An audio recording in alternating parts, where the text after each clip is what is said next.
Hi, everyone, and welcome to this week's episode of Market Drivers. In this episode, I'm going to talk about the relationship between American Airlines and Boeing. Currently, Boeing is trying to sell some airplanes, and American Airlines said they won't buy them without financing. I will also talk about the fact that AMD trended higher this week. I did do a deep dive of AMD. Also, I am short some puts against this stock. Next, let's talk about what drove the markets up at the end of last week. And if you watched my Money Moves episode, I talked about this a little bit, but Gilead's remdesivir showed a good result preventing Rona deaths. As always, there will be some jelly at the end, which is something I enjoyed outside of the markets. If you have big dreams like buying the Pershing 7X, or if you're just getting started on your financial journey, definitely like and subscribe. The Pershing is a single-family yacht at only 70 feet long, but it is very elegant and has a nice sitting area, fully modernized controls, and it also has a full kitchen with an oven. It has two very large motors that push it over 50 miles per hour. It has a full-size master bedroom, a smaller second master, and a smaller twin cabin. It is currently on sale for $3 million. To keep your dreams at the front of your mind, like and subscribe. Welcome to the Portfolio Bulletin. Let's get started. First up, Boeing and American Airlines. American says no financing, no planes. American Airlines told Boeing they will not take delivery of 17 737 MAXs until the carrier could secure financing to pay for them. These 737s are already built, but they have not been delivered because the Federal Aviation Administration needs to recertify them prior to their delivery. The FAA grounded them in March of 2019, meaning Boeing could not deliver the planes, and in the 15 months since they've been grounded, some of the financing for the 737s has expired, which means they can't take delivery of them until they get financing. As a result of this, Boeing Capital, which is the financial arm of Boeing, will have to find a way to finance the planes, or they will have to lease them to American. Another potential option is getting a third party involved, like an aircraft leasing company, where they would buy the planes and finance them, and then they could lease them to American. That way, Boeing wouldn't have to be involved at all. Boeing denied comment, but they did say that they are currently working with all of their customers while facing the realities of the market.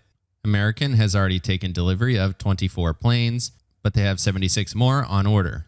Some parties involved in the order mentioned a possible cancellation of the 17 planes, but also stated that the 59 remaining planes are still on order. American Airlines was burning through $50 million a day, said their CEO, and that they would not be likely to buy any new planes unless they enjoyed the financing that was available pre-Rona. Both of these companies have been hit pretty hard by the Rona, so it is important for both companies that they come to terms that are beneficial for both companies. All right, let's get to AMD. So AMD was trading higher this week because Bank of America put a buy rating on the company. AMD has been beating the market. It is currently up 20% in 2020, but as I will show you, the journey has been quite volatile. Looking at the chart here, the blue line is AMD and the orange line is the S&P 500. You can see the S&P 500 is down just over 2%, while AMD is up over 23%. But if you look in here, it was way up in February at the market high, didn't drop down quite as much as the market. And then as soon as things started turning around, it rallied right back up to around where it was, dipped down pretty heavily, and then we're back up to where we were.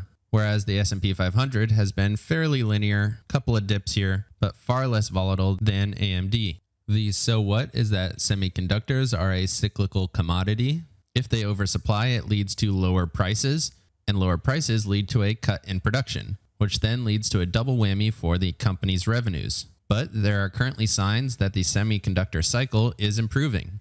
The new game consoles set to launch later this year will be a catalyst for semiconductor demand, and since AMD is providing all of the CPUs for these consoles, Bank of America increased their price target to $65, which implies about 15% of upside. If you watched my AMD deep dive, which I will link in the description, you would know that I am bullish on AMD. And it says here there is a potential for revenue and earnings growth based on these new console sales. Just for full disclosure, I'm currently short the August 21st 46 puts, which is a bullish strategy.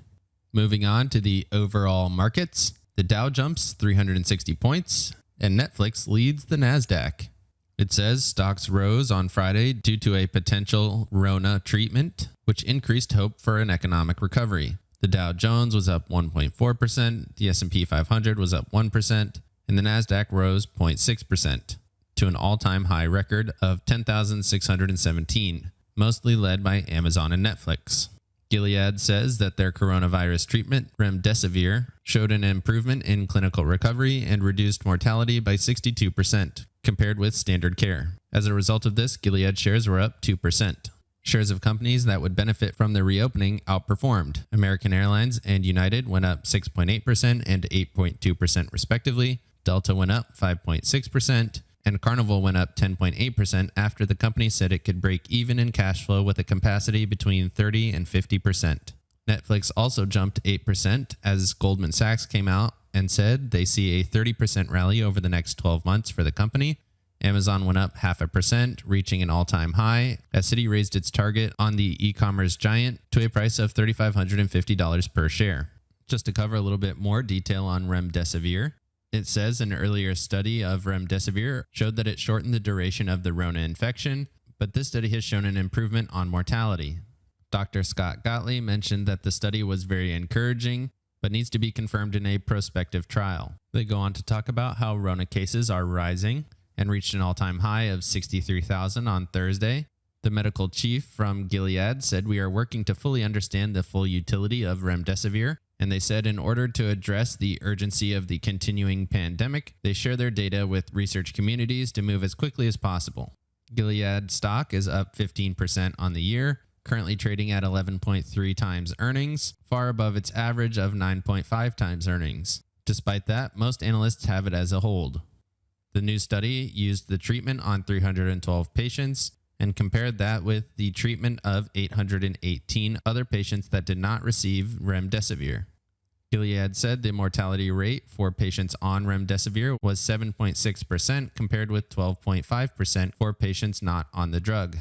A doctor from Columbia University said that the analysis provides additional information regarding the benefits of remdesivir compared to standards of care alone. While it's not as vigorous as a randomized trial, this analysis importantly draws from the real-world setting and serves as an important injunction to clinical trial data. As a final note here, the FDA issued an emergency use authorization on May 1st, allowing remdesivir to be used on patients suffering from the Rona. Lastly here, let's talk earnings. The Rona will make second quarter their worst earnings in 10 years, but most analysts expect earnings to improve in third quarter. Despite that, some early indicators suggest the improvement might not be as much as was hoped. Usually, companies say that the current quarter or the full year report are more important, but this season may be different due to the large uncertainty, as well as the withdrawal of guidance. Withdrawing guidance makes it much more difficult for analysts to determine the value of stocks, and in the current time, most companies have withdrawn their guidance. It says here about a third of the S&P 500 has withdrawn their guidance, and less than half of the typical number of companies so far have provided their quarterly updates ahead of earnings. A manager at Boston Private said there's a deficit of information that needs to be filled at some point. Analysts need to determine where the bounce point for earnings is, and the current earnings will help justify the current run-up in the S&P 500. All 5 of the most highly capitalized companies in the S&P 500, Apple, Microsoft, Amazon, Alphabet, and Facebook, have all rallied double digits in 2020, while the S&P 500 overall has lost 2.6%. Those 5 companies weigh nearly 23% of the overall index, which increases the risk for the overall stock market. Disappointing results from other companies viewed as post-Rona winners could snap market strength. The unofficial start of S&P 500 earnings is Tuesday before the opening bell, when a number of banks will reveal their results. The current aggregate blend of year-over-year estimates for earnings per share, which includes some already reported earnings, is about negative 44.7%, which would be the biggest decline since 2018, where earnings fell 70%. The chief income strategist with investment and business newsletter publisher, the Oxford Club, says that second quarter earnings will likely be like the kitchen sink report from many companies. and other expenses and know they will likely be forgiven for any earnings missed due to the extenuating circumstances.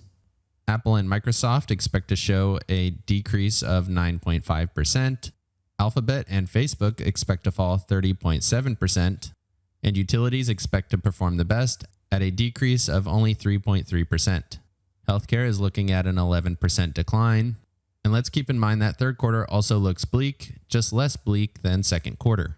First quarter earnings were a minus 1%, and this would mark the second straight quarter of decreased earnings, officially kicking off an earnings recession. Of the 11 sectors in the S&P 500, 10 of those are expected to suffer negative results in third quarter. Energy will be down the most at 113%, industrials down almost 60%, and the one sector that will potentially be up is utilities at 0.3%. After all that negativity, there are some positives. The video meeting service Zoom has raced up to a capitalization of $78 billion, which is larger than Marriott and Hilton combined. It's also bigger than Goldman Sachs and Caterpillar.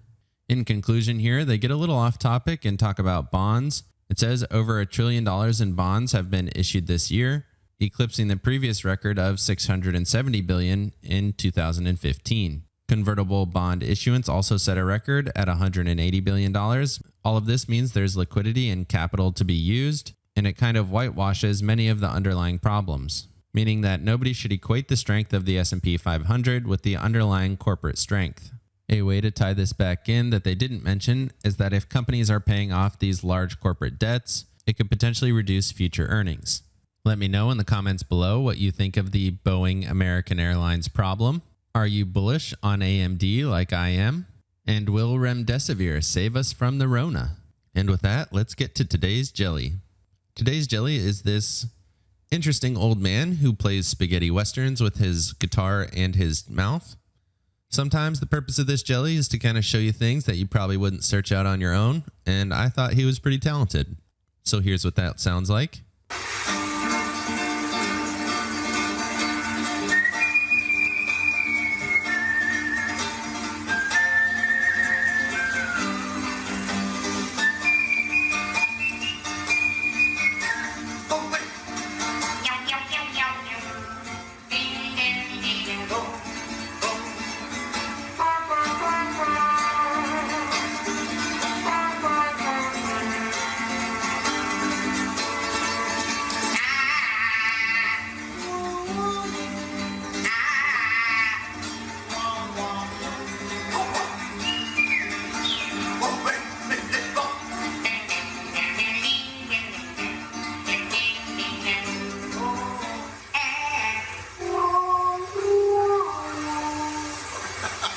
Let me know down in the comments section what you thought of his playing.